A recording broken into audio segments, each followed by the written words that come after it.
Taarifa ya dharura kutoka kwa chama cha Chadema imempa mawazo Rais Samia Suluhu Hassan. Hujambo na karibu, na ikiwa ni mara yako ya kwanza kufika hapa, tafadhali kumbuka kusubscribe. Chama cha Demokrasia na Maendeleo Chadema kimepanga kuadhimisha kumbukumbu ya miaka mingine tangu kifo cha baba wa taifa Mwalimu Julius Kambarage Nyerere kwa njia ya kipekee kupitia jukwaa la kidijitali ambalo sasa limempa mawazo makuu Samia Suluhu Hassan. Maadhimisho haya yanayofanyika kila mwaka tarehe 14 Oktoba yamepewa sura mpya kwa mwaka huu kwa kuendana na mabadiliko ya teknolojia ya mawasiliano kupitia mpango maalum unaoitwa Baraza la Kidijitali.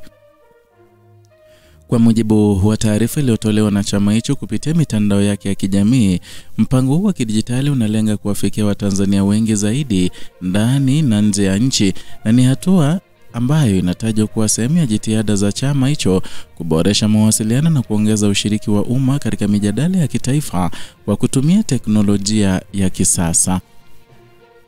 Baraza hilo la kidijitali limepangwa kuwa jukwaa la mijadala ya kina na tafakari juu ya urithi wa Mwalimu Nyerere katika siasa, uchumi na maadili ya kisiasa. Washiriki watapata fursa ya kujadili mchango wake katika kujenga msingi wa utu, haki na utawala bora, ambazo ni nguzo muhimu zinazoendelea kuimarisha uongozi wa taifa hadi leo. Kwa mujibu wa ratiba iliyotolewa, mgeni rasmi wa maadhimisho haya atakuwa makamu mwenyekiti wa Chadema, Mheshimiwa John Heche. Uwepo wake unatarajiwa kuongeza uzito wa mazungumzo hayo, ukizingatia nafasi ya chama chake katika kukuza demokrasia, uongozi na uwazo na maadili ya kitaifa. Aidha, viongozi wengine wa kisiasa, wasomi na wanaharakati na wadau wa maendeleo wanatarajiwa kushiriki kutoa maoni yao kuhusu maeneo ama maono ya Mwalimu Nyerere kwa kizazi cha sasa. Maadhimisho haya yameelezwa kuwa si tukio la kisiasa pekee, bali ni jukwaa la kitaifa la kukumbuka falsafa ya Mwalimu Julius Nyerere kuhusu uongozi wa utu, usawa na kujitegemea. Na kupitia jukwaa hii vijana wanatarajiwa kupata nafasi ya kujifunza na kuelewa kwa undani falsafa ya kisiasa na kijamii ambazo Mwalimu Nyerere alizisimamia, ikiwemo siasa ya ujamaa na uzalendo wa kweli.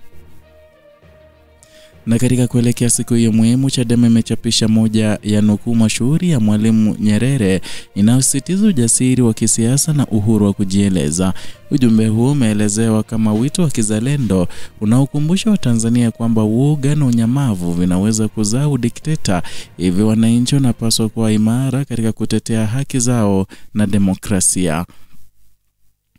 Maadhimisho haya ya kidijitali yanatarajiwa kufanyika kupitia majukwaa mbalimbali mtandaoni, yakihusisha mijadala ya moja kwa moja, maoni ya wananchi na uchambuzi wa wasomi kuhusu namna misingi ya Nyerere inavyoweza kutumika katika zama za kisiasa, haswa za siasa na uchumi wa kidijitali.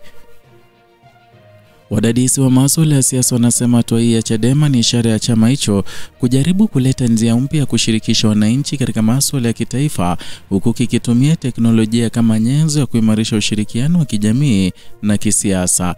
Pia ni kumbukumbu muhimu kwa taifa linaloendelea kujifunza kutokana na maono ya mwalimu huyo aliyesisitiza amani, umoja na utu wa mwanadamu kama msingi wa maendeleo.